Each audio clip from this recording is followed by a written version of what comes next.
Look at that, we're going live. Good morning, good evening, wherever you are. Here we are, Tuesday. I think it's the 22nd, give or take, getting close. And what is COG?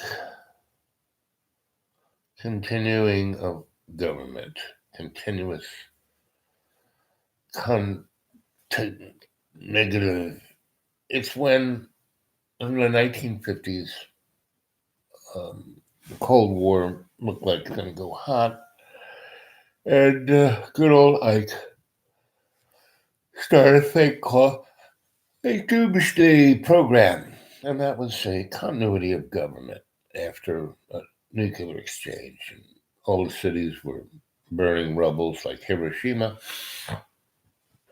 And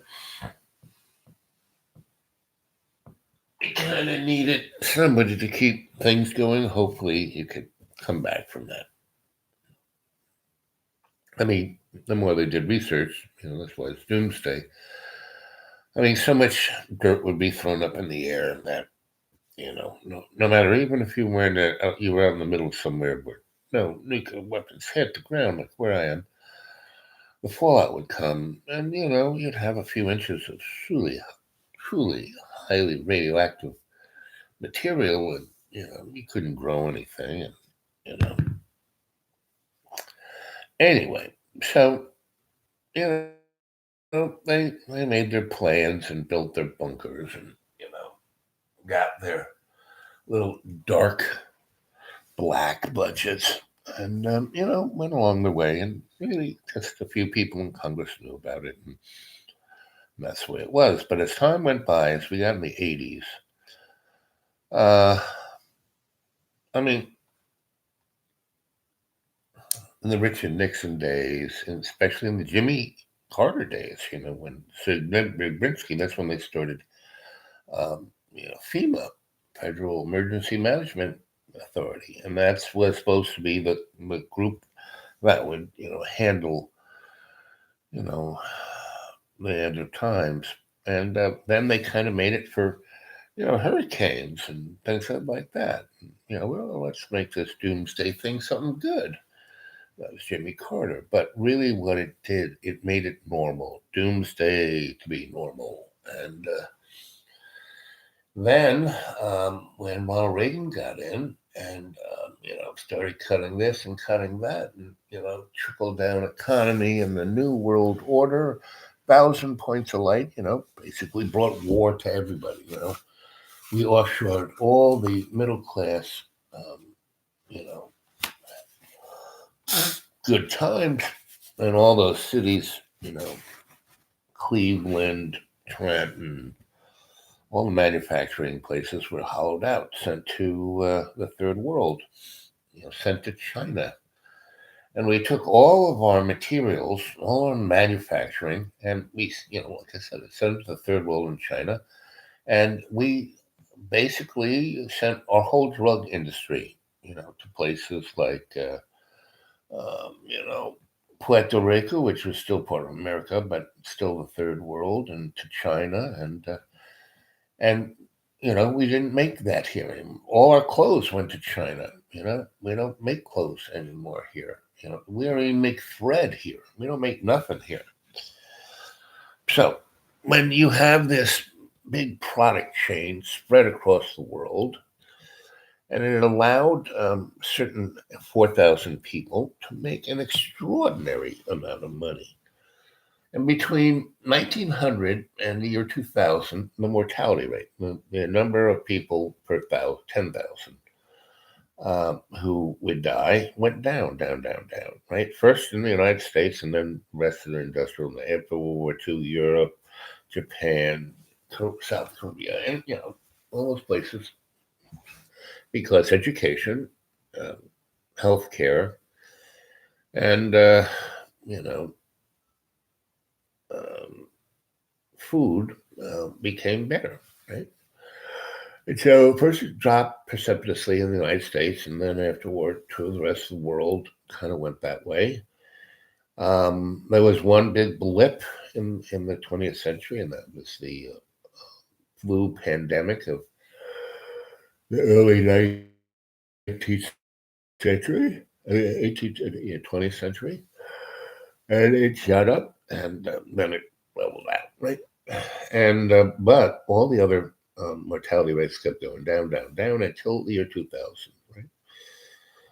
And between the 90s and the early O's, I, all the people who smoked and drank, it kind of flatlined, or because while the rest of um, the world, the people who smoked already died, and the young ones didn't pick the habit up. Um, in the United States, that kind of took longer, so it kind of flatlined out.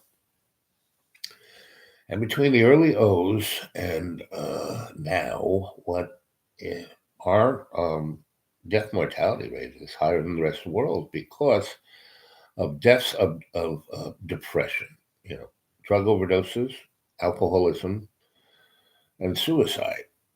And that rate is higher in the United States than the rest of the world combined. So the death mortality rate of people between the ages of 20, and now younger people are joining that depressive death mortality rate. But up until 2018, it was just people between the ages of 30 and 70. And you thought, after you get, retired, because in Europe and the rest of the world, retirement is, well, good. You don't have to work, and you get taken care of, but not in the United States.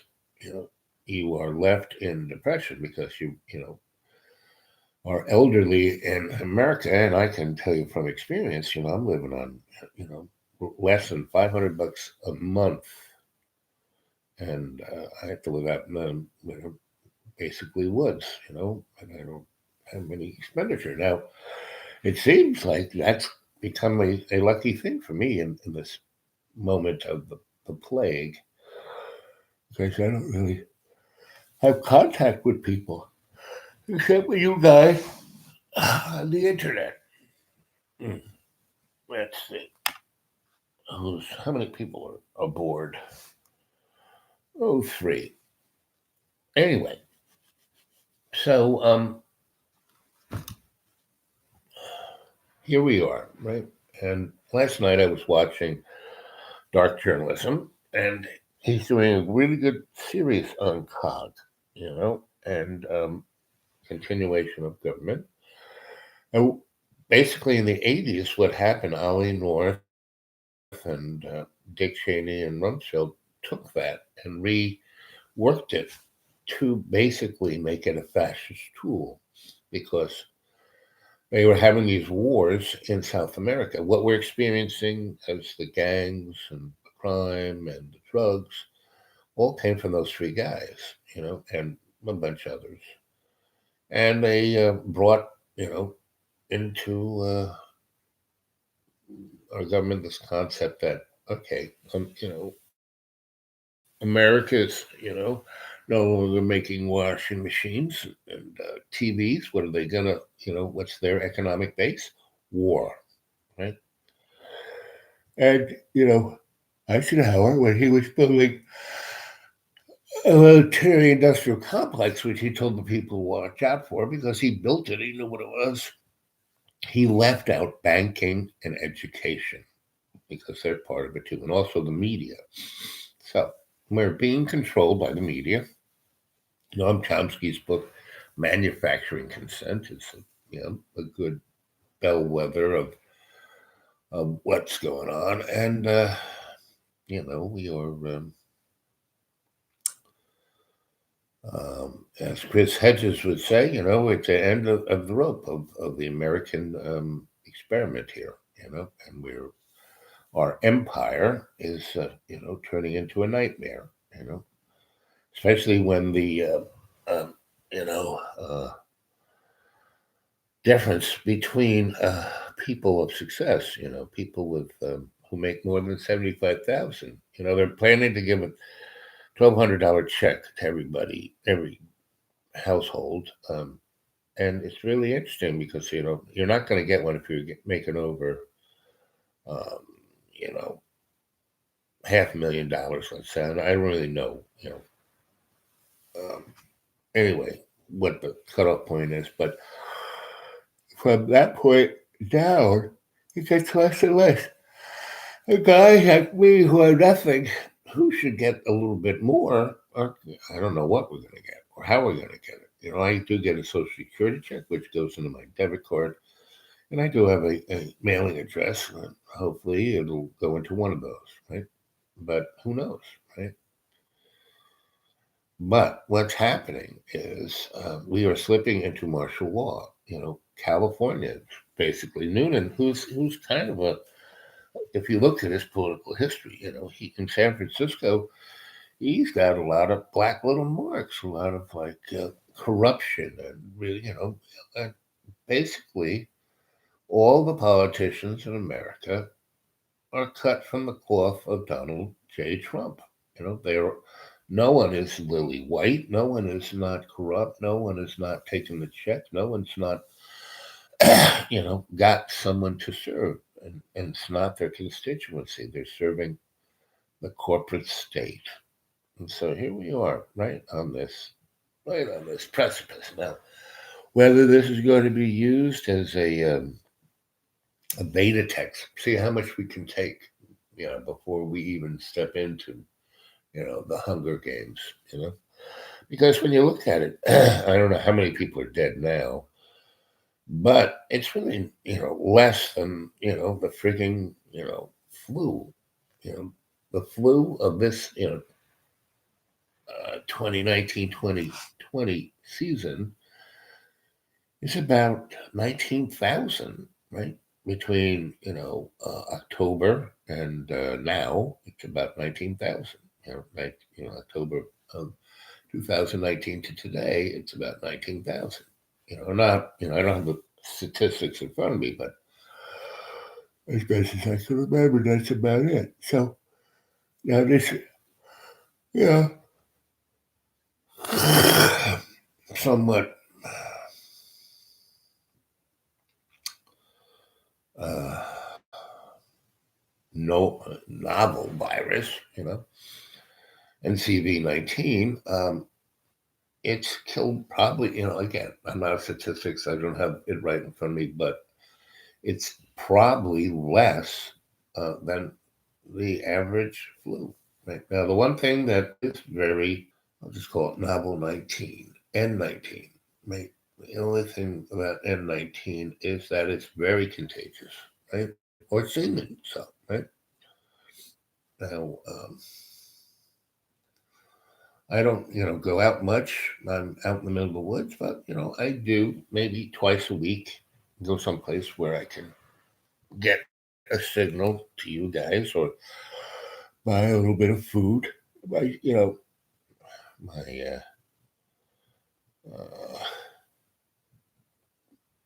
I have $52 a month for food. That's what my when I was getting disability, I had 191 bucks in food stamps. Now it's down to 53 bucks. And that's the only thing that buys me fresh food. I get, there's a food bank around here that's very nice. Those people are very nice.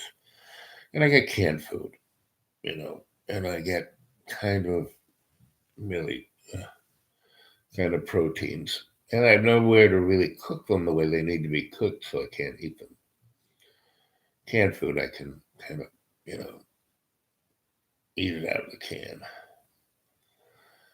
So my lifestyle, viewed by your average bourgeois, especially white person, would see it as, oh my God, how can you live that way? But conceivably, you could be living that worse way than this very soon, the rest of you, right? And I used to live in Australia, and that was a country of abundance and greatness and prosperity for white people, not so much for anybody else. And right now, they're having a hard time because the government is not. I mean, they got plenty of food in the ground and plenty of food in the storeroom, but they're not, oh, bringing it to the stores. So the stores, the shelves were empty. They went to the supermarket. I guess it was, oh, you know, last week. I went to the supermarket because everything's closed down, so I don't go out as much. I go out maybe once a week, twice. I go see the doctor or something. Anyway, so the supermarkets were full of stuff, except what was very interesting was the bottled water was gone and the toilet paper was kind of gone. It's like, really? But everything else, vegetables, fresh food, canned food. I mean, a ton of soda, you know. And when the liquor store was, to the gills, and so we're at a very interesting time, and in the next, I'd say 3 weeks, we will see how much they'll put that twist on. Oh, let's see, people are writing it now. Okay, put my glasses on. Let's see what you're saying here. Let's see. Oh, hello, Lana. How you doing? Let's see, how are you doing? Yeah, I'm doing okay. I'm tired of, you know, being sore. I don't have the best place to sleep, but at least it's warm. And summer's coming, and I'll be able to sleep in my little bed on the ground. That's not bad. Getting up is tough. I'm somewhat gravitationally challenged. I mean, where I'm staying right now, it's okay. Because it's always okay. Wherever I am, it's okay. It's kind of how I roll, how I've existed. I've had the world I've had. When your seeming mortality is right in front of you, you and I took care of my parents for 28 years, and they were dying every day, so they never talked about death, but, you know, for me, looking at it, they were dying every day. They were complaining. They really stopped living. They had a lot of money. They lived in very nice gated communities. They had access to all this medical care, which was completely uh, mediocre. Meaning, when my mom got her hip replaced, the guys were smoking cigarettes while they were doing it. It was like unbelievable. I had to go in there and scream in the operating room. I had to go in and scream at him, and then I had to go up to the president of the hospital, grab him by the neck, and drag him down there and say, "Tell him to stop doing this." Everybody else just said, "Oh, that's the way it was." 6 years later, I was working for a company that was shutting them down because their death rate there was so high. 1 in 8 people who walked through the doors of that hospital died. And they didn't have to be patients. People who were visiting someone died. It was unbelievable. No one washed their hands. And, like I said, they were smoking cigarettes while they were operating on my mother. So, and that was my parents they considered themselves wealthy, so they had $1 million or $2 million in the bank, but that's not wealthy, you know, it's having $1 million or $2 million in the bank, but that has nothing to do with, I mean, they, you know, basically their children kind of, I don't want to say despise them, but they work for them. So my parents' worst attitude was towards their help. My dad treated everyone in his business, his children or not, as if they were serfs, and that he was the, kind padrone, and, the guys who were working, everybody who worked for him were not on a salary base. They didn't even get an hourly thing. They got paid by how many things they stuck in a box. You know, they got piecework. Everybody, you know, even the secretaries got paid by piecework. It was, you know, the only person who got a salary was the bookkeeper. So, and then my brother replaced her with a computer. So uh, that's kind of how it goes. And you know, they could get fired at the minutes. I mean, there was no security whatsoever. And you know, my brother, he's a cardboard cutout of my father. You know, at least my dad was kind of an original, a neurotic, psychotic. You know, and you know that's our government. You know, that's our country. We have to realize that our country is run by a bunch of psychotic, pedophile, sociopaths. You know, pretty much. And when I say pedophile, it's more an attitude than a physical act of these folks. You know, so. Because, you know, no child left behind meant every child left behind, you know. And the way college, meaning the suicide rate, if you haven't, you know, it's tied almost directly to your, you have a degree, you know, because at least um, when you're in college, you get programmed to the point where you think you're going to be special, exceptional. You'll have a better shot at it, you know. But you know, millennials are going through it right now. You know, they get out with a college debt of $300,000. It's like what, you know. So it's an attitude. So you know, but you know, the hidden hand has been trying to tell us, you know, for the last 100 years in movies, books, and culture. You know, H.G. Wells, Orwell, all those guys were part of it. You know, they weren't saying, you know, the guy who wrote 1984. You know, he Orwell, I guess that's who it was. He wasn't. He was part of the upper class, along with Huxley, who you know were Brave New World. These guys were telling us this is what's coming. And they were programming us, and we're at that new dawn. You know, that 100 points of light that George H. was talking about. And I haven't been able to, you know, last few days get on the internet here. The weather's been bad, so right now this is this window of opportunity, and so I'm very blessed. I'm out in the woods, you know. I got enough canned food to probably last me a year, and that'll be a moment in time. You know, between now and then, it's you know we're you know it's never going to be you know making America great again. You know, it's not going back there. You know, because it was never there.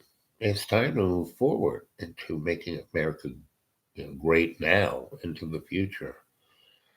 And we don't have to pick up guns for that, you know. We just have to treat ourselves, our families, and everyone, all our cadre, all our relations, better, right? That's what we're going to do. There's enough to go around. You know, if this flu is real, you know, I mean, like I said, it looks like it's not as bad as the normal flu. So, you know, it's uh, it's what it is, right? And what you're going to do with it is up to you, you know. Now I've gone back and looked at all my past shows, and I tell you guys, there's a lot of good stuff there. Yeah, there are a lot of laughs, there are a lot of insights, there's a lot of meditation.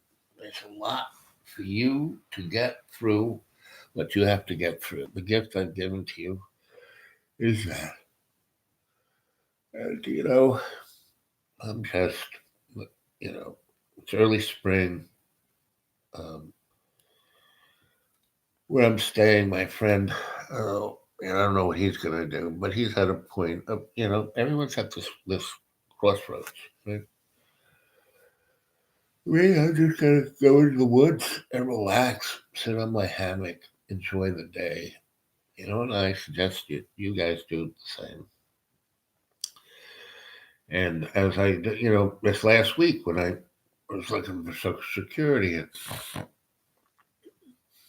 when I had to go do a few things, I was extraordinarily over nice, really nice, meaning not just being the nice guy walking through the crowd, but every person I came in contact with, that was like every person I saw, I put my energetic field out to them and was nice to them. Even the guys who were big jerks, I was being nice to. And then, it was really interesting. I saw a commercial um, by some donut company that showed, it was an animated thing, and it showed people like going for the same parking spot and start yelling at each other. And then this low beam came down and hit one, and then the beam hit the other. And then they both led each other into the space, and then the guy with a motorcycle parked there. And, guy really harried coming home from work, and he walks through the door and he sees his wife screaming at the kids. And instead of him screaming at them, he gives them love, and then they love each other. And that's that was like by some donut company or some company. They spent their advertising money showing an image of us loving each other rather than you killing yourself by eating donuts. And that's what everyone is. That's what obesity is. They're stuffing that angst, that fear, that loneliness, that sense of depravity deeper and deeper by putting carbohydrates in their gut, right? So, that's where it is. So,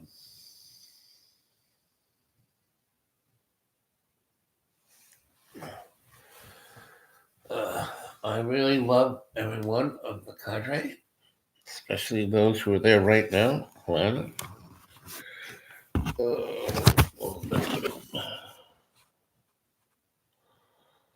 Don't think that you're listening to the chat. Okay. Now you're the only one chatting that I see. There's three of you there.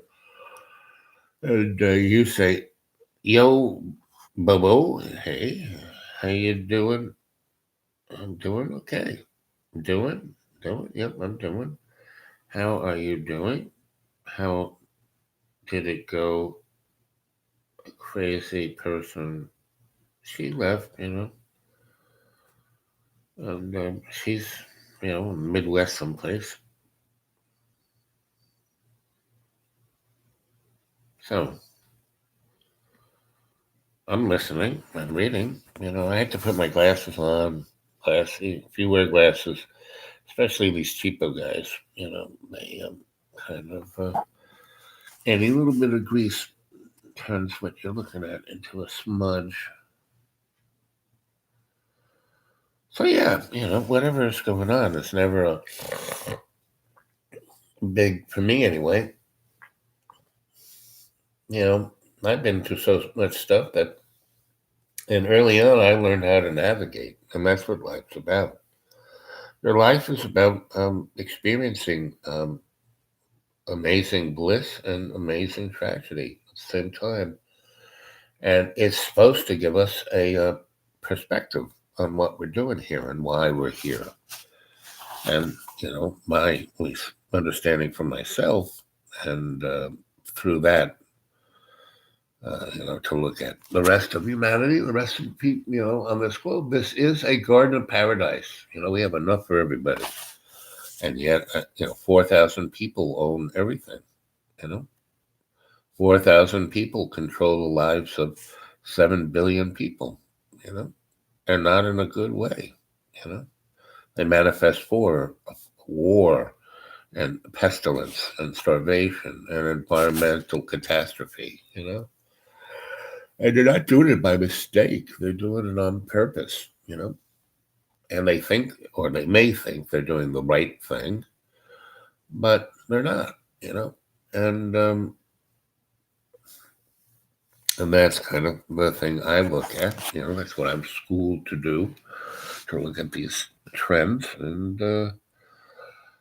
If you go to my xratted.blogspot.com, those are novels, because I used to write these perspectives, these white papers, for corporations and such.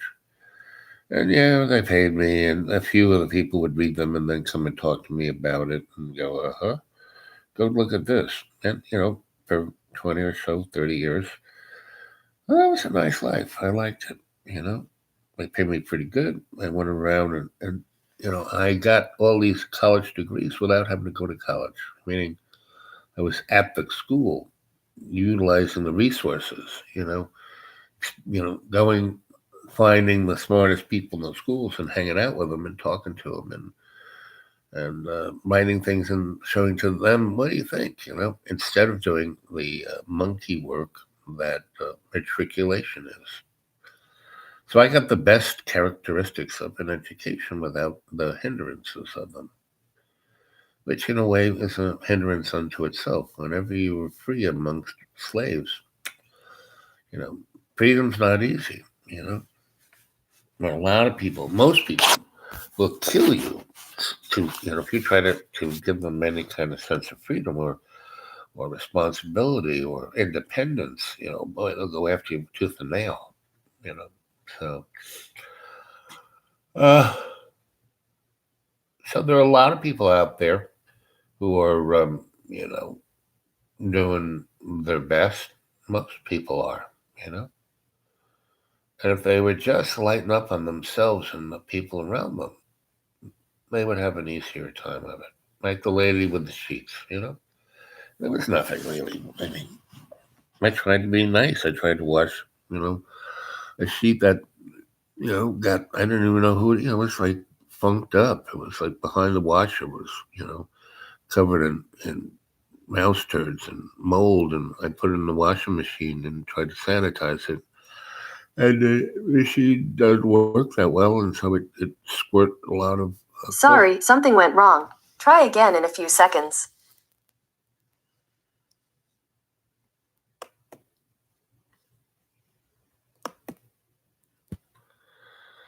Are we still there? I didn't think so. Let's see.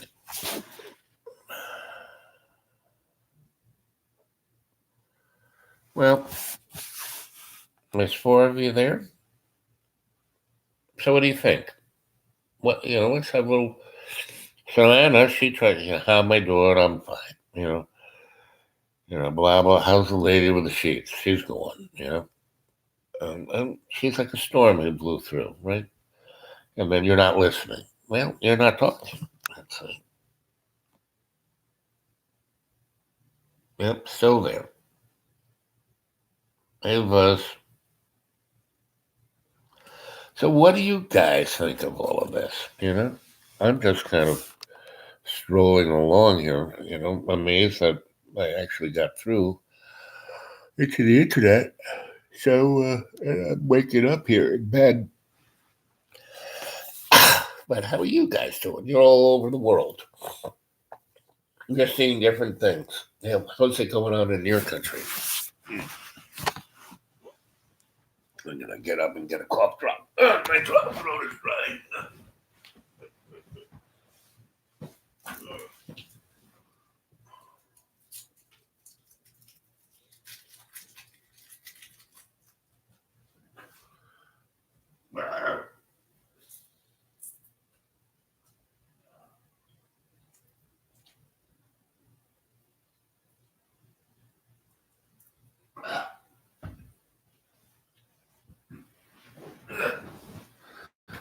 Uh,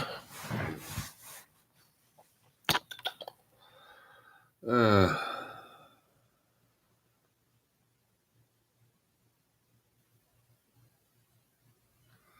washing up. Yep, I'm looking forward to a shower.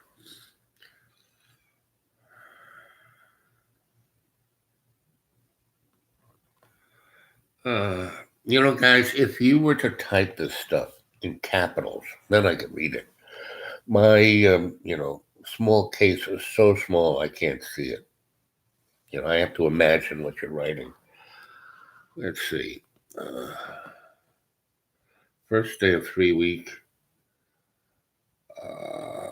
lockdown.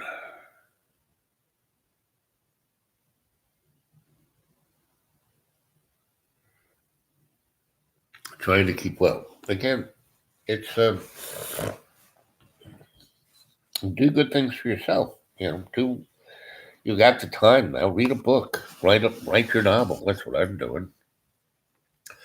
I'm knocking out about 8 pages a day when I sit down and do it. Right. And the more I'm going into you know, I will sometimes momentarily. So my neighbor, right, who had open heart surgery, who I initially came here in January, helped him out, but he got better, and I didn't have to stay here. But he was very kind to let me stay here because he knew I'd be freezing to death in a tent. So it was nice, right? And he liked the company, and I took care of his dogs and other things, and it was all good. And then the crazy lady came and took everything. I mean, she had all the furniture here and stuff. So we didn't even have a chair. She took all the silverware and I went and got some plastic forks that I had. But the guy doesn't eat here. I do. Right? I cook. He's got money. He can go to the restaurant. But now all the restaurants are closed, right? So he took a little journey into the Midwest where his kids are. And, he's thinking of moving there, which is a more flat, um, less green. They live in the Rust Belt, and those they all have crappy jobs in Burger King and stuff, and now that's closed, and so so he wants to work, be with his family. So he's got two boys, so, and a bunch of kids, so he's going to be around, all of that, where he's been basically here all by himself and his girlfriend, and he's got a relatively pretty good retirement. So anyway, um, and the people who own this place, they've owned it for about 10 years, and they live in Cincinnati, I think, or someplace, not here. And they own 3 or 4 other houses, and they have mortgages on all of them. And they're like, because the guy who owns his house, the factory he worked as an administrator, they closed it down, laid him off, right? And he's not, he's getting, workman's comp. I don't think he gets workman's comp because he was a salaried guy. So uh, he's really the home because he probably spent every nickel he had on his lifestyle. I mean, I know that. I did that, And let's see, what do you guys say here? Yeah, thanks for the capitals. Yeah, somewhere warm now. Yep. Mm-hmm. I'm always, the universe always takes care of me, And it's spring. All the little buds are budding. I mean, every day has been, at night it doesn't get any colder than 50. We had a cold snap through here, and it cut down to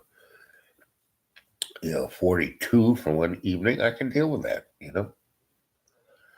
It's so here we are in March, April, May, June, July, August, September, October. So I got 8 months of basically food and warmth, and hopefully they don't turn off the electricity. But if they do, then I won't be surrounded by Internet of Things. I have a smart meter. Everyone has a smart meter, and if you have a smart meter, they can turn your electricity without even showing up, turn it off, right? And they can change things, and they can listen. If there are other devices They had it plugged into or not even plugged into it, just like this laptop, just being near an electric outlet, not even plugged in. Um, they can, if they want, not that they are, but if they want, use your, you know, internet devices as spying tools. Because there's a little camera, microphone. The first one who jumps on here is AI. So I'm always being surveilled, and I'm out in the middle of nowhere.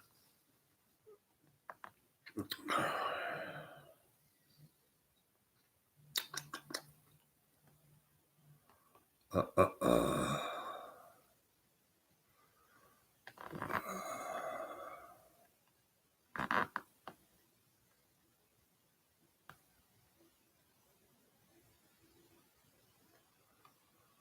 Cooking curry. Yep, curry's good. I like curry.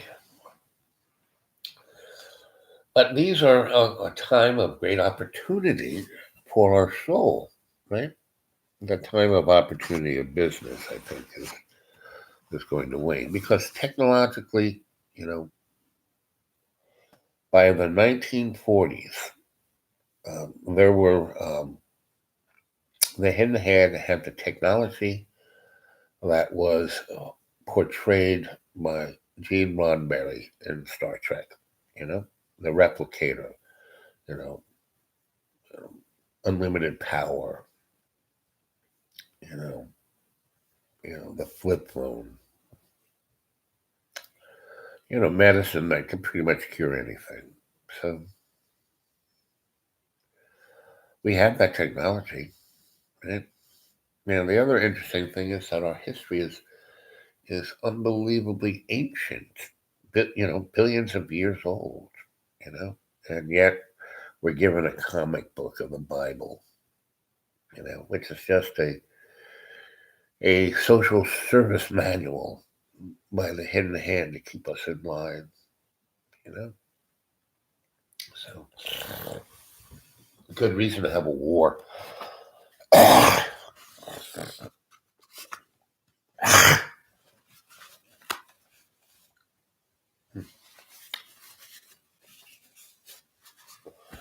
My mom used to have thousands of these. When you get old, you realize how much you're like your parents. My mom had the same kind of. I have my mom's, you know, body. I'm the German one of the family. All the rest of my siblings look more or less Italian, and I have the Irish heart and German brain or consciousness, right, or thought processing, little CPU, right. Irish heart, everything below the diaphragm, Italian. That's how I roll. So my mom, as she was lying down, she wouldn't get, she never had issues. Well, she smoked a lot of cigarettes, so she had that. But she lived to be 103, you know. And the thing was, her last 28 years I took care of her. Both my parents had a lot of illness, but were mitigated by mediocre, expensive health care. And my dad had been an athlete his whole life, so he was in pretty good shape all the way up to the time he died. Really, he was. But he had a blood issue, and he was like a vampire. They replaced his blood with new people blood. Someone under 30. Um, they take it all out and they put a whole new batch in once a month, or one every 2 months, every 60 days, and that cost Medicare close to $100,000 every time they did that. He just sit on the couch and have the needle in one arm and the other needle in his leg, and they drain him out the leg and put the new stuff in. It was pretty amazing. And I watched my parents do that 28 years. My mom went to the doctor at least 3 times a week. I took her, so I learned a lot about old people, geriatrics. And I'm seeing myself being exactly them without their money, right, and without their access to health, because in the 90s and the early O's, the healthcare system, the 80s, 90s, and early O's, the healthcare system was kind of at its peak of being pretty good, right? And then it went off the ranch in becoming super profitable. And so I watched this all happen. And so this is a perfect storm because, Carrot Head has pretty much, he got rid of anything that was looking at public health, public, who needs the public. So he, so then we get this, and we are not prepared for public health, and we're doing all the wrong things. We're still not on the right path. They still don't have enough. I talked to a friend of mine whose son-in-law is a doctor, and he's a contractor, right? So he had to go around to his contracting friends and get the kind of mask that keeps asbestos out of your lungs, and give it to his son-in-law. That's the federal government should be shipping this stuff in, and and Carrot has, I'm not Amazon. You guys, you states have to take care of yourself. Good luck for that. And Joe Q Public, if you're not watching, and not realizing that you're being had, they're already giving the trillions of dollars. They gave $2 trillion away last week. Fed it to the banks to give to corporations, not to give to people. So, um, 40% of the American public is $400 away from a catastrophe every week. They live paycheck to paycheck, and they're not getting that paycheck. 2008, close to 200,000 people were thrown out of their house. Close to 4 million people lost their house. They had to go live in a hovel someplace. Me, I didn't have a family or anybody I had to take care of, so I could move into the forest and live with the squirrels and the bunnies and the bears. So, I mean, that has been, when I lived in, worse neighborhoods in war zones, worse neighborhoods in foreign lands, worse neighborhoods in the United States, they were all the best neighborhoods because these were people who shared with each other, cared about each other, you know. Not the rich people who, like my parents, who locked themselves up. My parents lived in a gated community who had its own private security force that rode around, the gated community with, you know, automatic weapons, take care of anybody. And my parents locked their house up like it was a fort every night. That was a place where you should not even worry about locking your door. You know, but all those rich people, they had set their alarms. I remember we went to visit his family in the gated community, who was his friend, and we showed up, and everybody was wearing their suits, right? They were all dressed. Why aren't you just wearing shorts and a sleeve shirt? Everyone's wearing suits, and I didn't wear a suit. And when I came in, and they closed the door, the guy set the alarm. Now that guy was a rich guy. He had been one of the presidents of the Federal Reserve, and so it was like, this is nuts, you know. Anyway,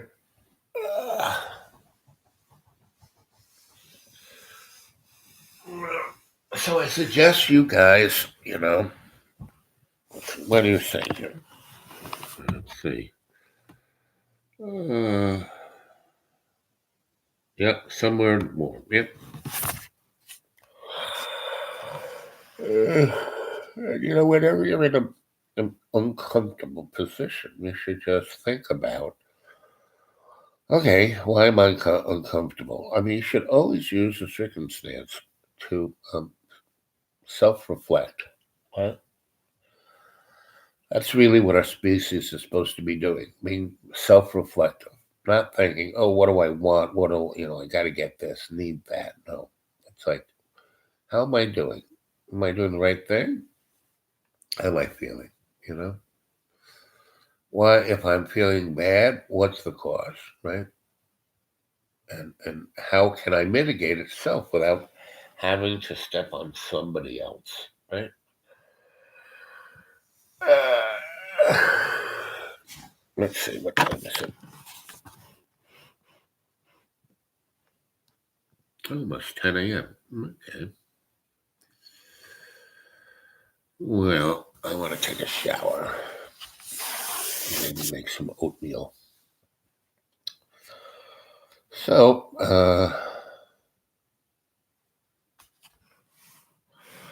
I will let you guys go because I am warm and I am good. And I hope my little morning ramble has left you with something to think about.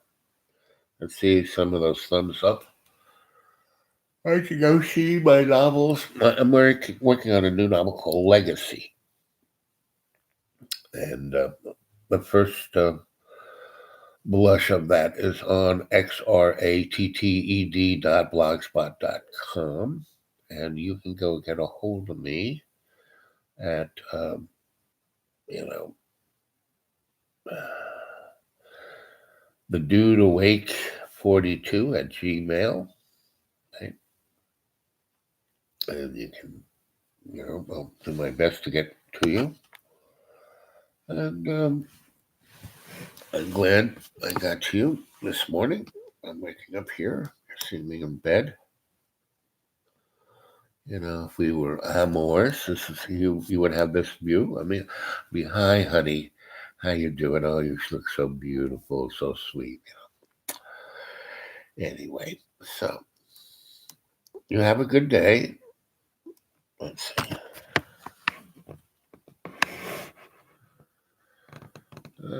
Peace. Yep.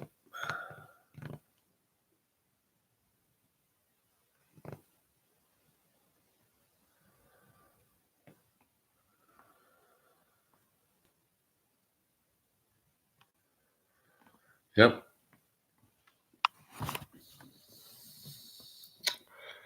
I'll tell you one little story about that. So I was living in New York City, Lower East Side,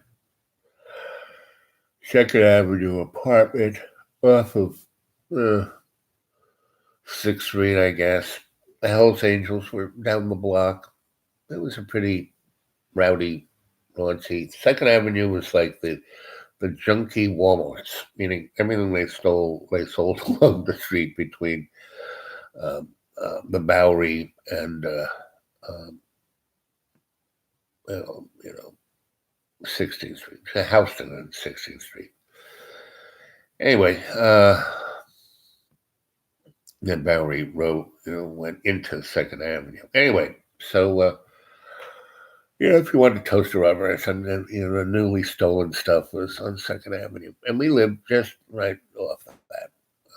At least I had this like really crappy apartment, and it was an alley apartment, meaning all the windows face out onto this alley, not onto the street. And so our fire escape was off the alley. So, um, somebody wanted to break in, they could go in that alley and jump up on that fire escape and break in, because no one would be seeing you. We were on the main street. And I had a girlfriend who at the time was a Ford model. And she had a beautiful apartment up on 68th Street and 8th Avenue. It was really right near the park there. And it was really beautiful. And it had become the Upper West Side. It's like, it stopped being, just a worker neighborhood into, you know, you know, the middle, girls like her. She was, Ford model, probably made 100 grand a year or more. She was she had been on Sports Illustrated cover, and that was like the big thing, basically naked. And she was really an angel, a real angel. She could play the violin. She went to Carnegie, not Carnegie. She went to, why do I always forget the name of that school? um, the music art school that's in Lincoln Center, and that's where I met her. I was going to school there too, and I guess I blank it out as that because I got a seat in that school. I knew somebody, right? I always knew somebody, and they always thought, oh, he needs, a he would be good for the school. He would be interesting. B, if he was here, this would be the thing to ignite him to really be a star. And I was just always happy to be there. Um, Juilliard, that's the name, Juilliard. So I got a Juilliard. Everybody else in that school had to work their ass off to get in that school. Me, you know, this woman Elaine, she just kind of put me in there. She was on the board at Lincoln Center, and I'd been working for Lester Polikoff, who was like amazing designer. He was Joe Melziner's best boy. I was his best boy. I had a career. I didn't need to go to school, but she thought, well, you need to go to school. And the whatchamacallit, I couldn't have. They hadn't gotten rid of the draft yet, so my only way of legally staying away from the draft was to be in a college. Anyway, so I was there, and I met her, and that was why I was there. I met a whole bunch of people at Juilliard, mostly women, who became my good friends for many, many years. Now, this woman, she and I, we were meant to, we were like twin flames. And she came from Switzerland, and she was amazingly gorgeous, and she was amazingly brilliant. And she, she was there to become a concert violinist, but she was greater than that. So some guy, she was just walking down the street. Some guy said, "Well, wow, you know, you need to come. Here's my card." She was a person. She got the card. She looked at it. She called them up. She found out who and what it was. She went. They gave her a contract. She was making 100 grand, and she could make. She had a way of falling into things like I did. So we were these twin flames. So, and everyone at Juilliard was scared of her because she wasn't only at Juilliard. She was down at NYU, and that's kind of how she went to Juilliard. I met her there, but we kept seeing each other on the subway because we both were going to NYU, and she was studying physics of all things, and I was studying anthropology, and I had already, was Mr. Physics. So when she, like third time I saw her on the subway, I sat down next to her and said, "So what are you looking at here?" And she was looking at, high math, and I said, "Oh, this is, let me tell you about math."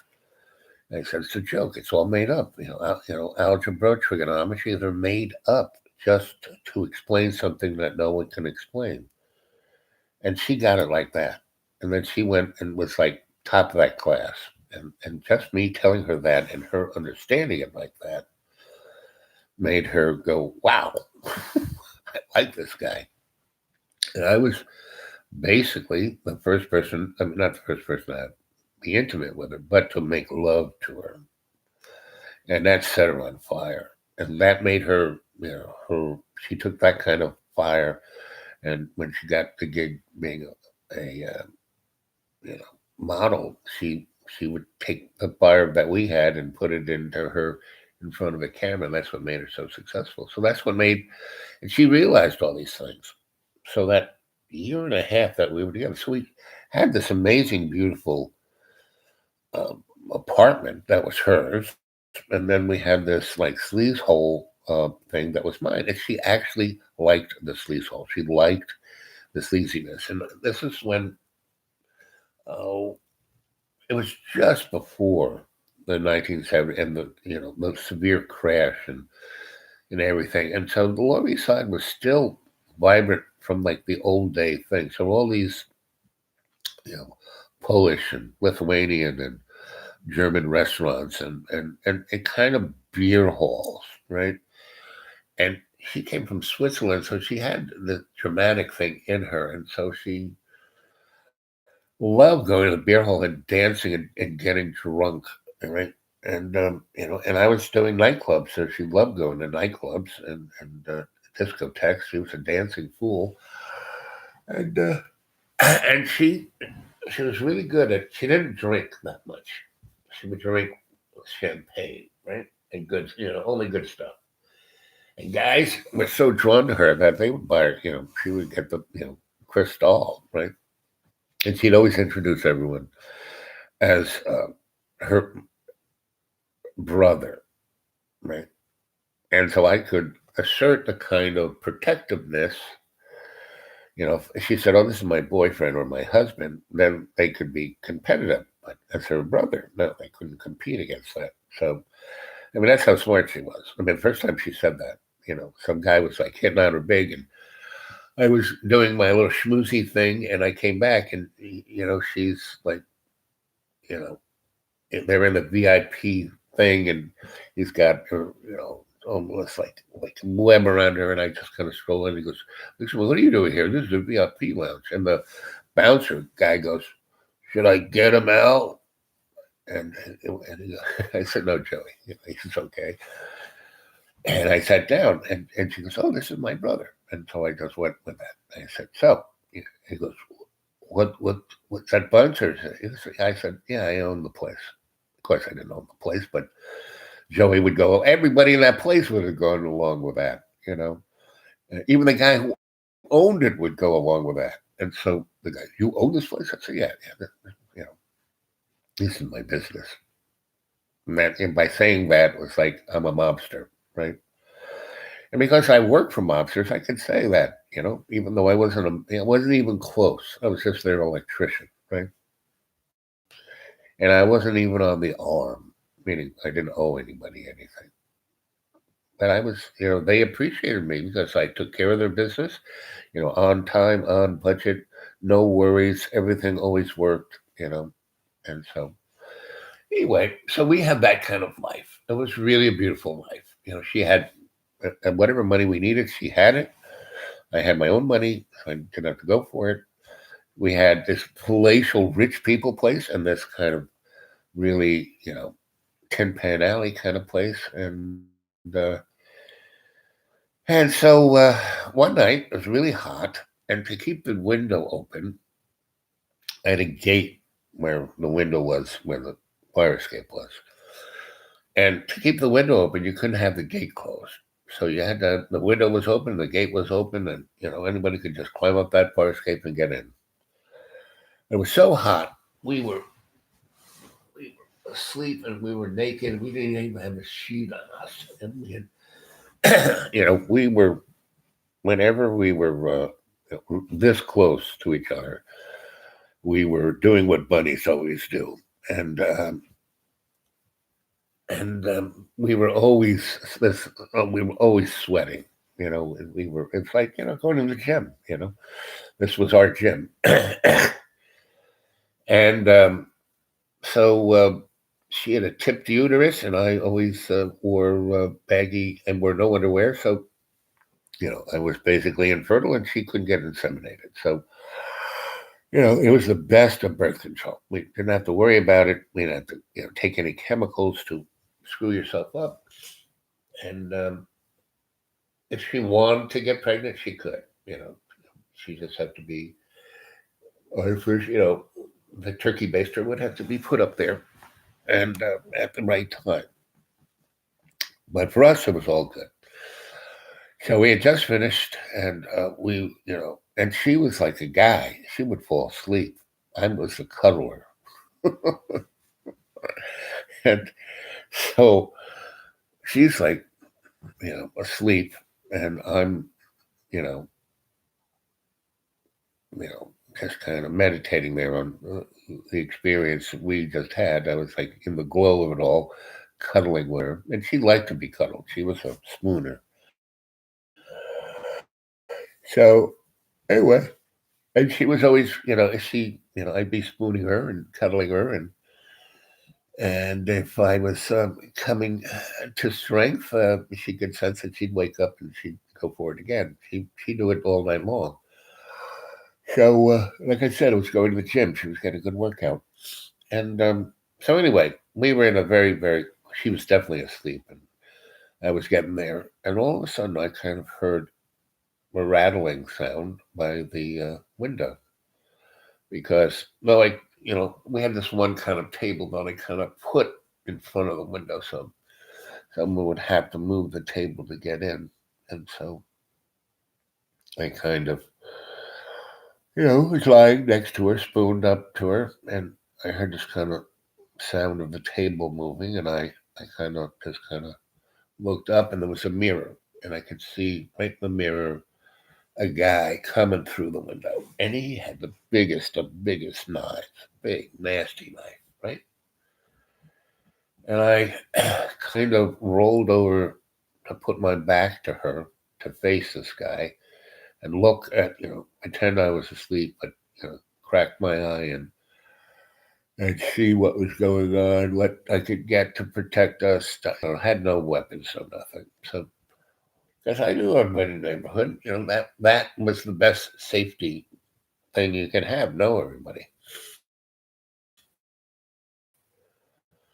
and all of a sudden, I see a shadow, and because we had no lights on, there was the lights coming from outside. I see a shadow, and it moves over this guy, and that's my friend, and she is totally naked, and she had the most amazing breasts, and she was just like, and she walked right up to the guy, and he didn't see her, right? He was like looking the other way, and he's got the knife, and she puts her hand on the shoulder opposite of the knife, right? Which puts her in the biggest vulnerable. He all he had to do is zing, and that would be it. And he turns and sees her naked, and she goes, "What's wrong? You know, you're so sad. You know, everything that's happened to you up till now is in the past. What's in front of you is the future. You don't have to do anything you don't want to do. You don't have to be anything you don't want to be. You can be that beautiful little boy you were. You can be." And she kept going on about how he was good and that everything that had been bad in his life was just his inability to navigate and to make the right choice. And she kept saying this is a point where you can make the right choice, you know. And the guy starts to cry, and he puts the knife on the table, and she hugs him. Right? She goes, takes him over to the sink, turns on the water, takes a towel, moistens it, and rubs cold water on his face and on his neck, and he had like a spaghetti t-shirt under his armpits, right? Cools him down, and then she fills a glass with water, hands it to him. He drinks it, and he goes, "I'm gonna go now." Turns around, and we had like 10 locks on this door. Never. I mean, that was from the other people who lived there. I never quite even locked that place. And so there was one slam lock, and he walks out the door, he closes it, and he opens the door, peeks his head in, he hits the button on the slam lock, says, "I want to lock the door behind me." And he does.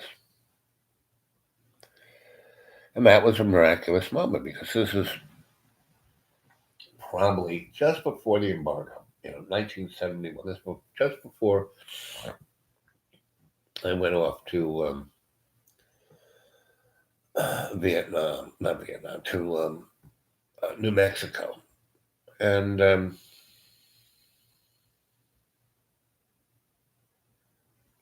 I'm in bed, and I'm sweating like a pig.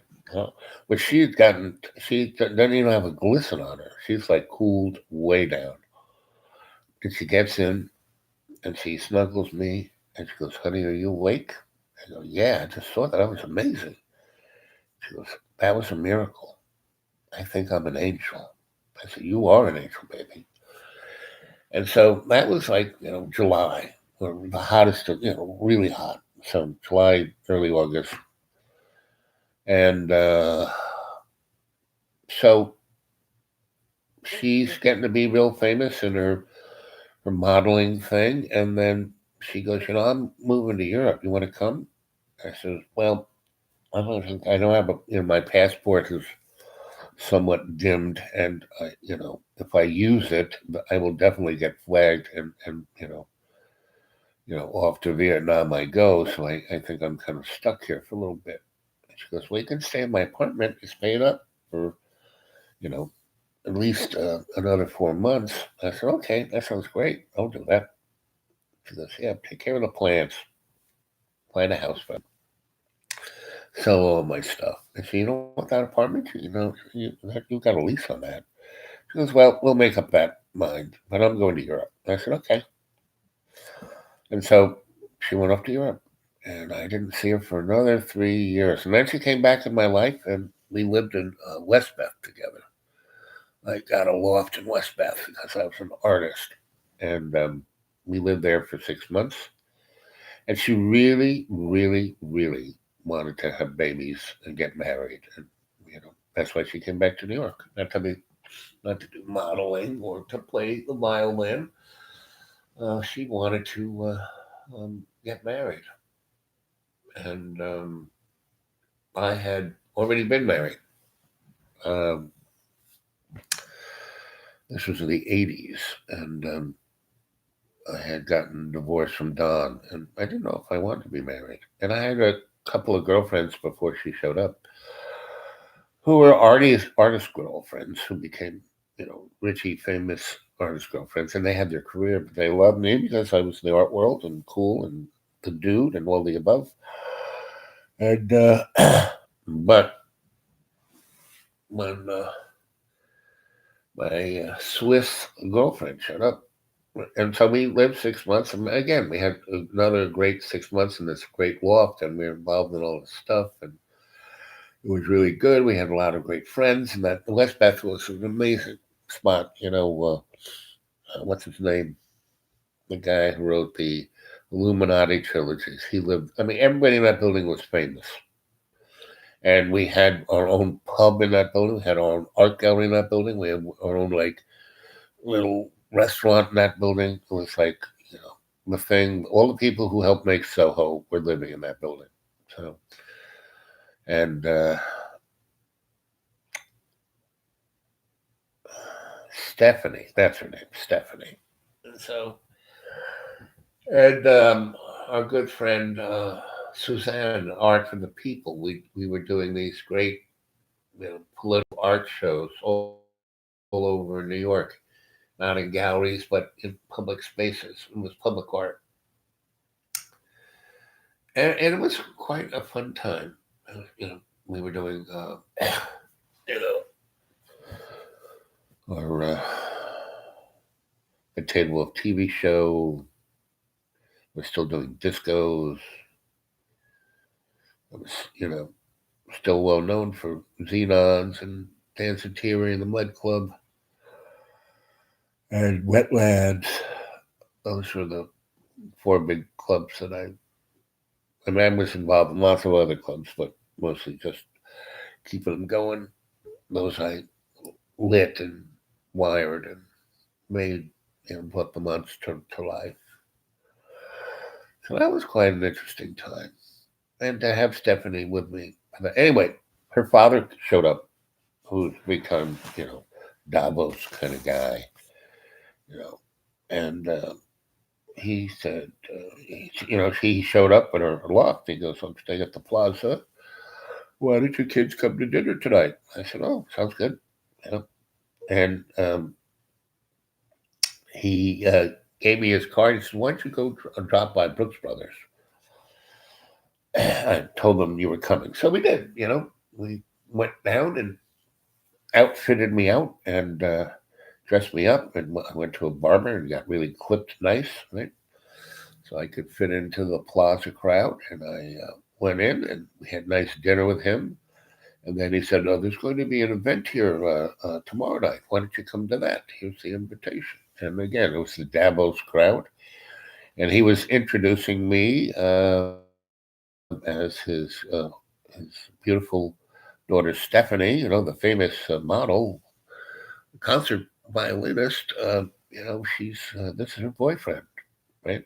and that's this is a boyfriend, and he's quite famous in New York. He's like the dude, and that's how it was. At this event. It was almost like the event, but it wasn't. It was a Davos crowd, and they were having conferences at the plaza, and everybody, the usual suspects were there.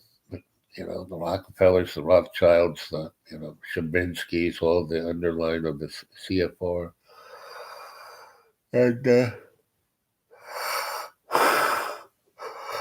I also, it was the time I was doing my little NGO at the UN, so I met a bunch of the UN crowd. So anyway, so I stayed a week, and every night he took us out, and we took him out to different clubs and things. And, I took him up to Harlem to listen to jazz at a black club, which had a book.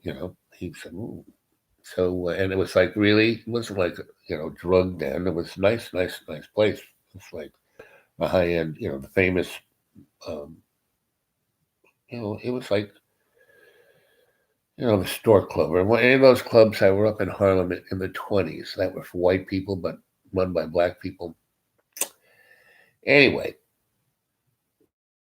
so it was a Sunday, and we had brunch at the plaza, and then we strolled through the Central Park and ended up on that really fancy restaurant that's in Central Park, and we had a nice little aperitif there, and uh, uh,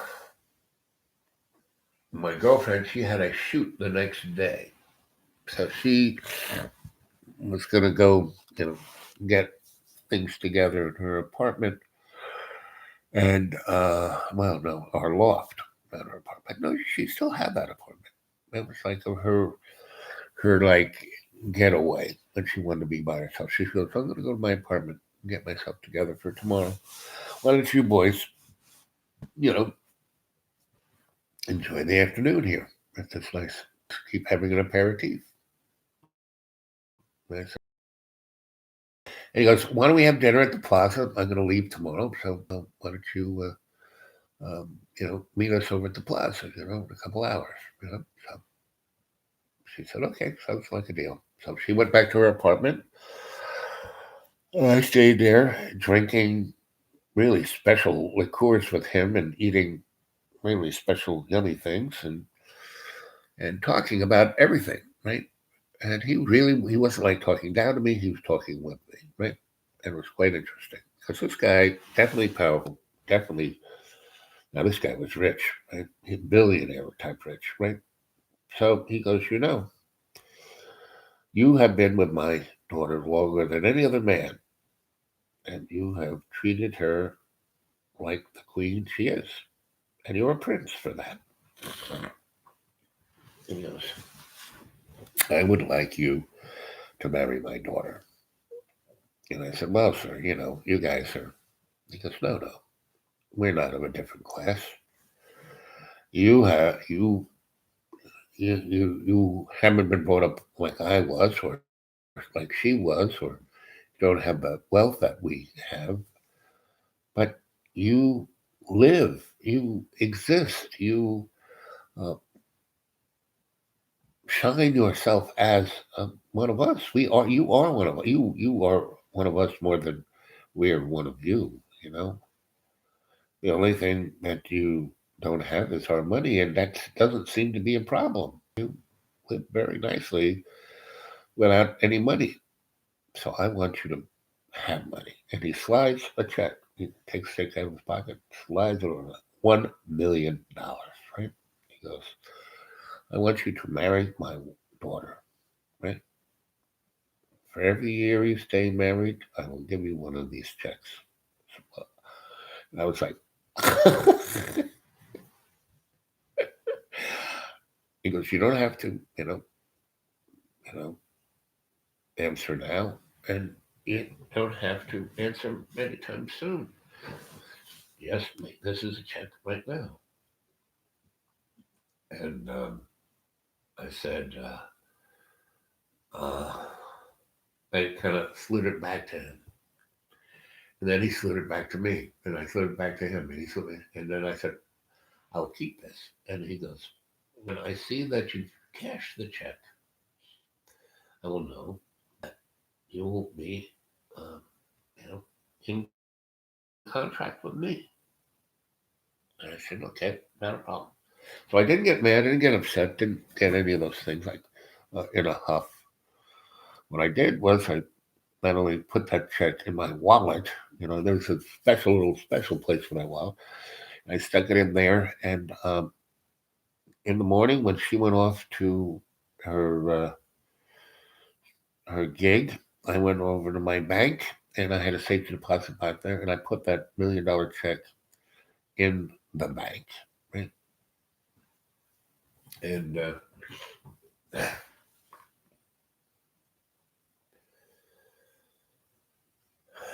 so we lived together, and for another, 3 or 4 months, with her beautiful, you know, Park Avenue apartment and um, our loft down in West Bath.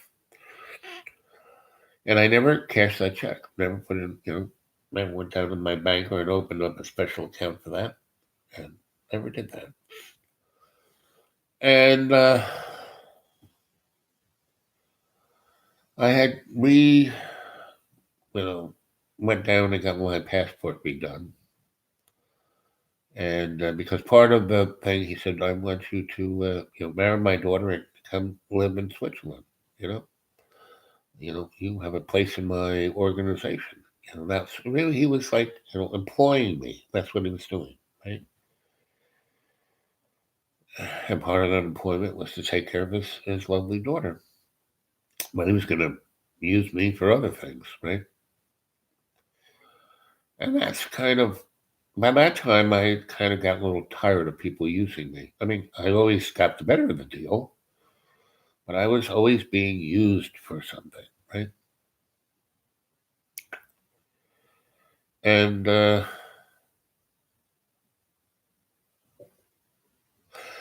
anyway, after about 4 or 5 months, she said, "I'm moving back to, you know, you know, to Europe, and I'm tired of living in New York. I'm tired of, don't you want to go someplace else in America, man?" She goes, "I'm a European, you know, I'm a European." And this is where I got into the. She used to call me her American savage, right? She goes, "I am I am a gentry European who is in love with an American savage." And she goes, our relationship is past love. You know, that savageness was, exhilaration, was excitement. The first time I lived in New York, I was young and it was so amazing, right? And that experience with the guy in our apartment on Second Avenue was transformative. It changed us both. And I wanted to take that excitement on into Europe. And you were smart enough to not go there, right? And we went off for the next 8 years and did stuff. But I came back to New York to look for you and see if you wanted to have babies with me. And again, we had the most greatest of times and did all these things. And,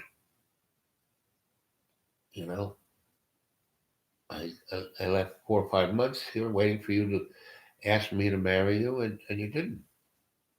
And you don't want to make babies. And I need to make babies. I have this, I'm the queen now. I have to, have these babies. And it's almost driving me nuts. And yes, sex with us is great. And even, if it was bad, it would be better, but it's still great. And I want to have babies. So we had this amazing conversation, right? And we did it in bed like this. It was one Sunday afternoon, and we had the New York Times in the bed with us, and we were drinking coffee, and We just stayed in bed. It was a beautiful day, and we had the windows open, and the so she goes, "I'm going back to Europe, right?" And I said, "Okay." And she goes, "You know, when I left in New York, I thought that I was making a big mistake, but I wasn't because I had 8 years, and you had 8 years. You got married, you had Donna, you had these other girlfriends, you had all this other stuff. You went to Australia, you went to New Mexico, you did all these things you would never ever have done if you had married me or gone to Europe with me, and we probably would have got married. Neither of us were ready for it, and but now I'm ready for it. I'm ready to have babies. I'm 30, and I'm ready to have babies. I'm in my prime to have babies. I've done all the my young body has done all the young body stuff, and I'm ready to be a mother, and I want to do it with you. I said, well, I didn't never say no. She goes, well, I'm going to do the same thing. I'm going to go to Europe, right? I'll still be there, you know. Here's going to be my phone number. You can call me, you know. Here's, here's my mailing address. I know you like to write. I'll like to write to you. So, a couple of weeks later, she says, I'm not going to go tomorrow, And so we kind of, she tied up her loose ends in New York. We took a nice little trip. We went up to Maine. I took her up to Maine. I took her to where else did I? We went to Toronto. We went to different places to see if we could live in different places, And it just pretty much had to go to Europe. Had to go to work for her dad. Had to take the $1 million check a year and have babies with her. Right. So after that, she got her airplane ticket. I took her to Kennedy and put her on a plane to Switzerland. And then I didn't see her for about 5 years. And I was living back in the Lower East Side in an abandoned building. And my friend Yos, my, Israeli Mossad assassin, came knocking on my door. And I said, Yos, what's up? He goes, oh, I want to, I, I'm sent here. I said, you were sent here? Not to kill me. Oh, no, no, no. But I sent Stephanie. What? She's in town. Oh, she's at the Palazzo. She wants to see you.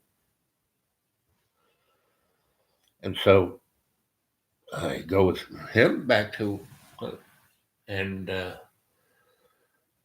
she's at a suite in the plaza. And, knock, knock, knock. A maid answers, right? I walk in with Yos, and, Yos is either he's wearing a dress or he looks like a Mossad killer. He wears black leather.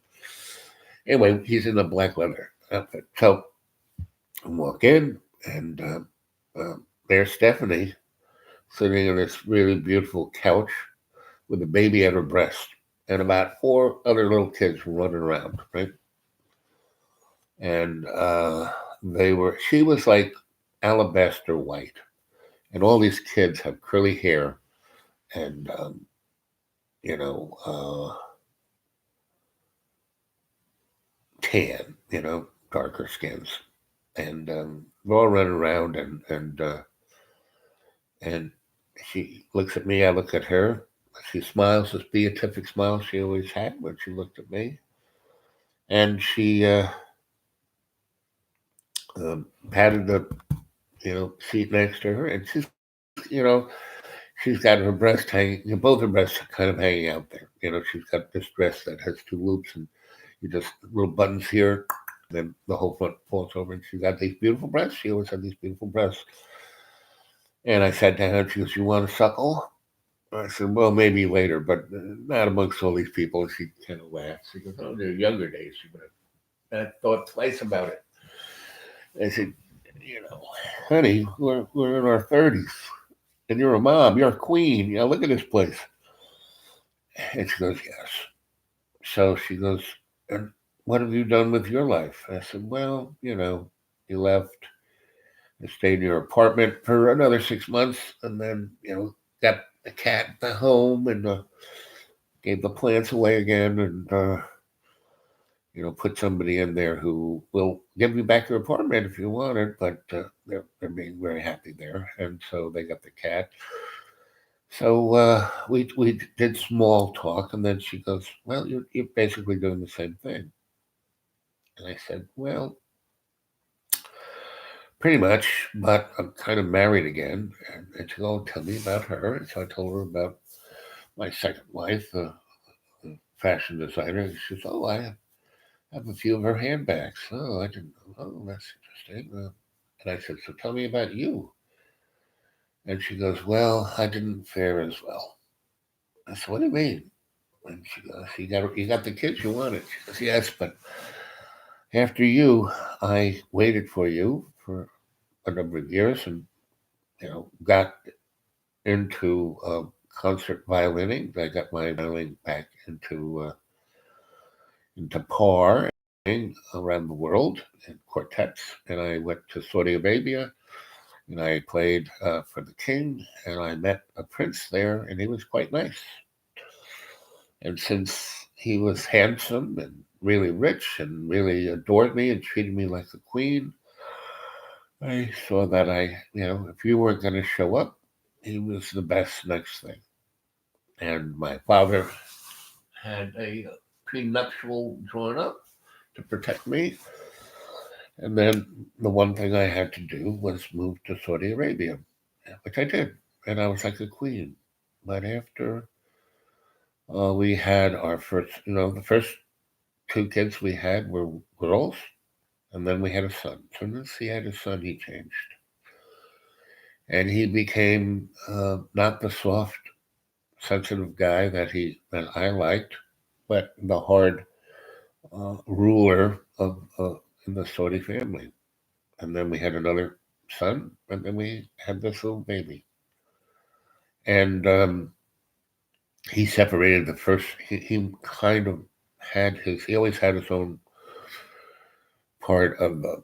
We had a beautiful house, castle, place of our own, but he always had his place in the family thing, and he took the first boy there and was bringing him up there, and I got to see him less and less, and that little boy got more and more like a sweaty prince.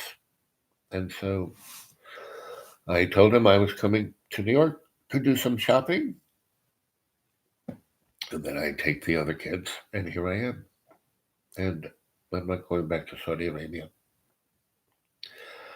And my father, I told my father what was going on, and he had met Yos um, one evening and had went, he came to West Beth and met our friends, and he had been employing Yos ever since. A, keeping an eye on you, and B, doing little projects for him. I looked at Yos, I said, and you didn't even tell me. He said, well, that's part of the job. And I said, okay. So she goes, so you're happy? I said, yeah, very happy. And I said, so what are we going to do for you? She says, well, I'm going to find some place I'll enjoy to live, someplace warm, and someplace happy, and I have whatever money. I have more money than I need, and protection of my father's power, and but I just wanted to know if you were, you know, wanting to maybe get back together. I said, well, it's all about timing with us, isn't it? And she goes, yep. And I said, well, you need to meet my wife. I need to. Where's the phone? I'm going to call her up, have her come over. You girls would get along great. And so I did. And she came over, and I told her, my second wife, all about Stephanie. And I told my second wife about Stephanie. And I told, well, I didn't, I told Stephanie when we were sitting there breastfeeding. Anyway, so Stephanie stuck around for about a week or two, and went and you know struck up a really good friendship with my wife, and the girls actually spent more time with each other, telling stories about me. That actually happens a good deal. That girlfriends that I have get to know each other and become best of friends and tell stories about me. You know what he did? So Stephanie stuck around a couple of weeks, and we took a little. Again, we Stephanie and I had gone to Toronto, and so she knew some people that would be good business for my wife, and so we all went up to Toronto and stayed in a nice hotel there and had a nice few days there, and then she flew back to Switzerland, and we kept in touch. And she had bought herself a really beautiful place in Jamaica, and it had been an English estate, and it was right on beautiful beach, and it was very well protected, and that's where Yos and his boyfriend ended up protecting her, and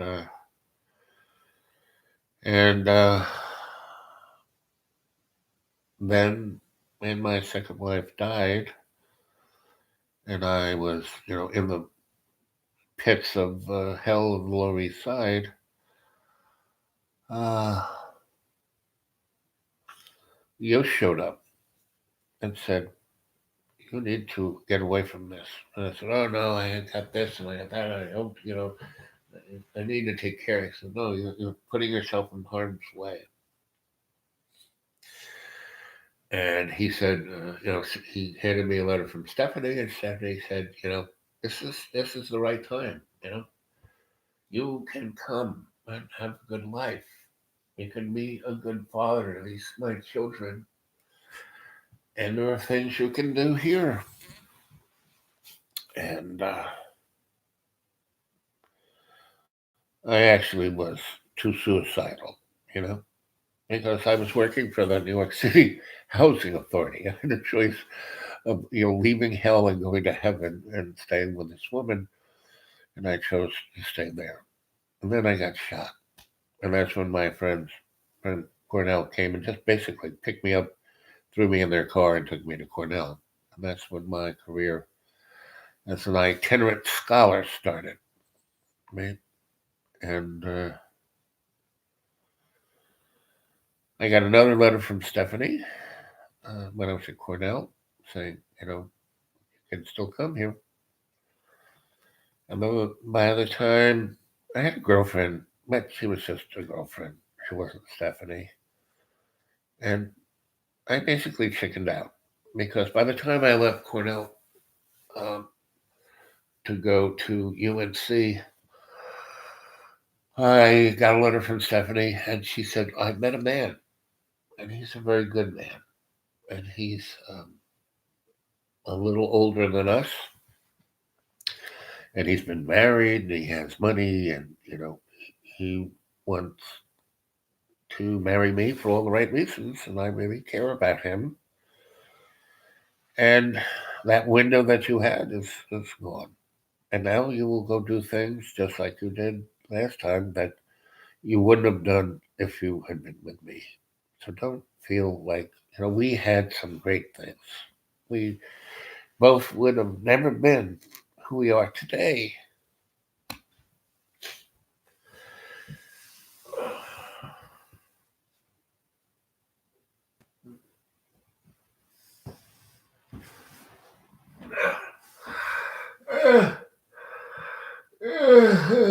And she was right. Often I think, wow, I should have taken that $1 million check, but I didn't, and I did other things. So that there is no regrets because I had such a great time, and it, our hearts, you know, not often do people get the chance to amalgam, become a twin flame. And I've been blessed to have it 5 times. 5 times. And if I had gone off with Stephanie, uh,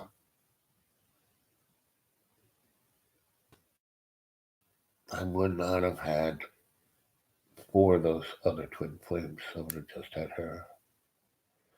And if I had gone off to her with the first time, she would not have been the person she was the second time. And we wouldn't have had that twin flame. So I had the twin flame twice with the same body, but she was a different person each time. So, I mean, who knows? You know, maybe if Stephanie sees this and the older man who she was with, you know, get a hold of me, Stephanie, at the dude awake 42 at Gmail. You know, come and get me. The time is right. The window is opened.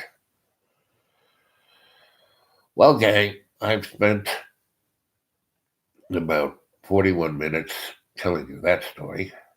And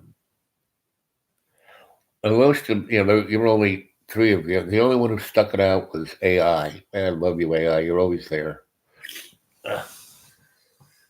AI, you get a hold of Stephanie.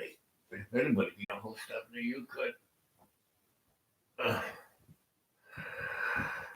But I'm ready for the next adventure, guys. You know, AI, I'm ready. You know, Hidden Hand, I'm ready. Stephanie, I'm ready. Because a new time is coming. And this new time needs a, you know, alternative aesthetic. Now, I thought by doing this Dreamy Dreamland with Sentai Bob that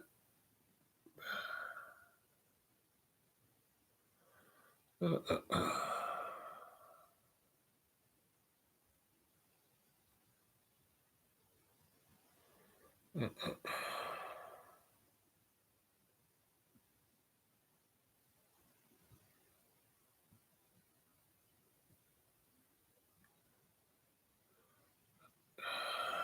but I guess you guys bailed and only AI stayed.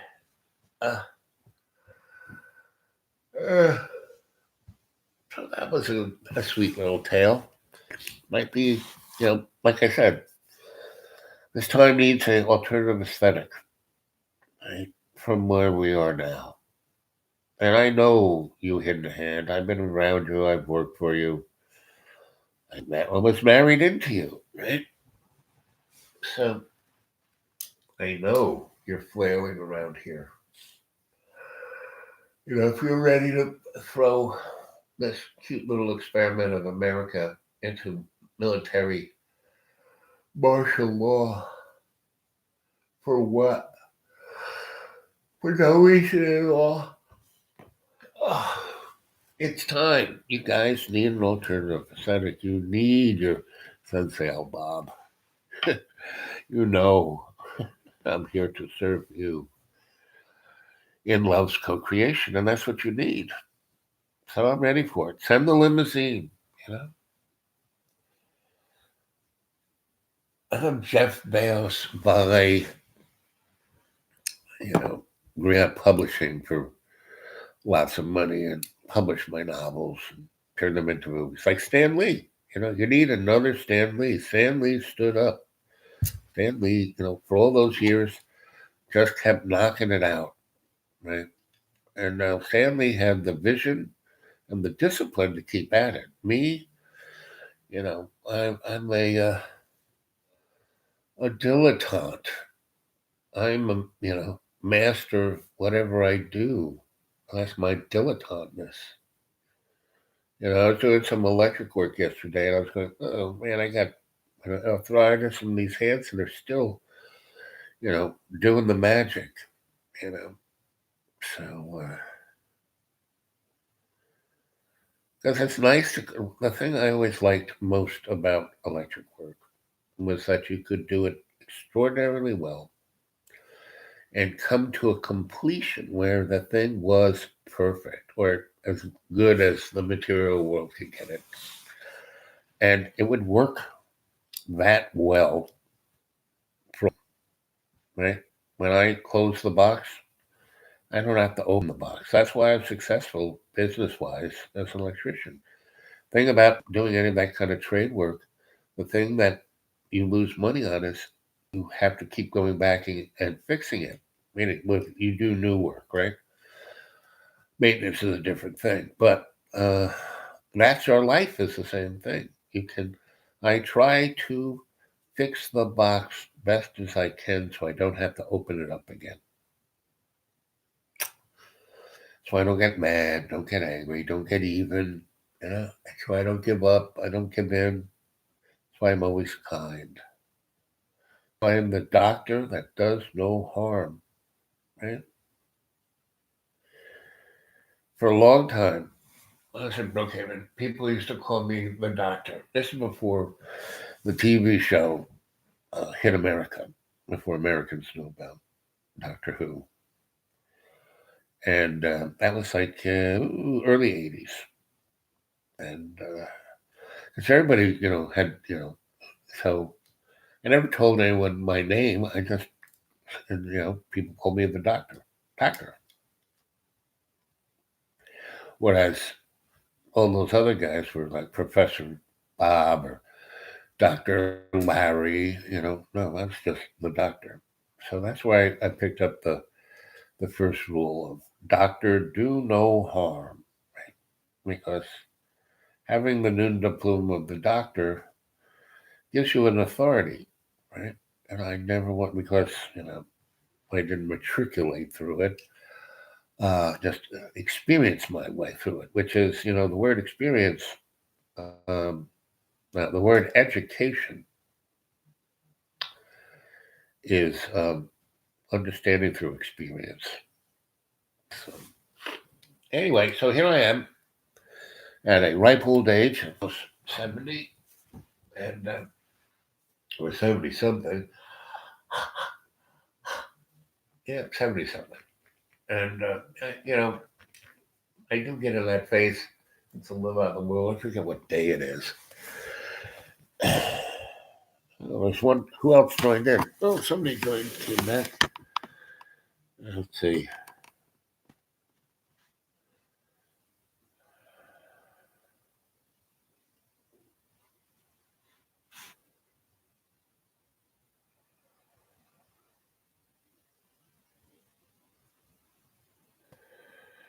Thank you, Eden.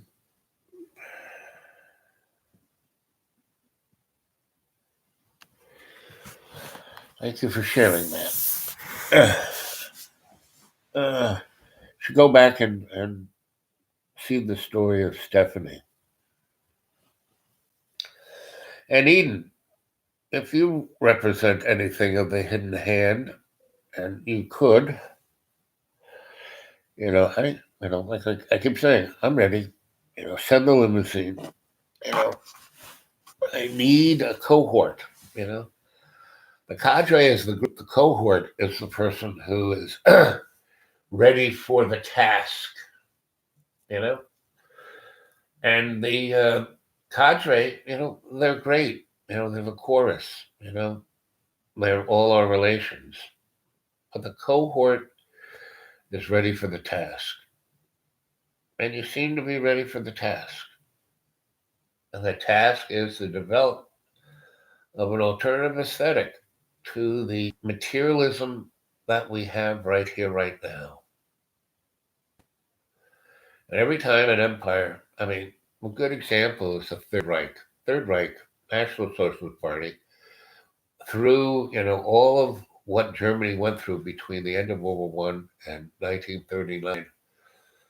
They were trying to develop an alternative aesthetic. Too bad it was psychotic, but it was the afterbirth of World War One and the stillbirth of World War Two.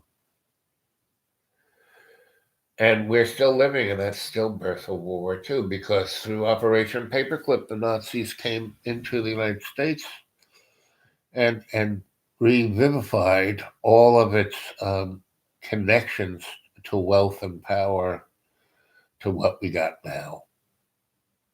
and I'm pretty sure from my experience is that a good deal of that class has realized they're down a dead end.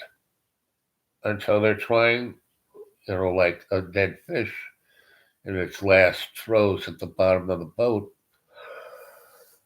to rekindle something through technology, through AI, through transhumanism.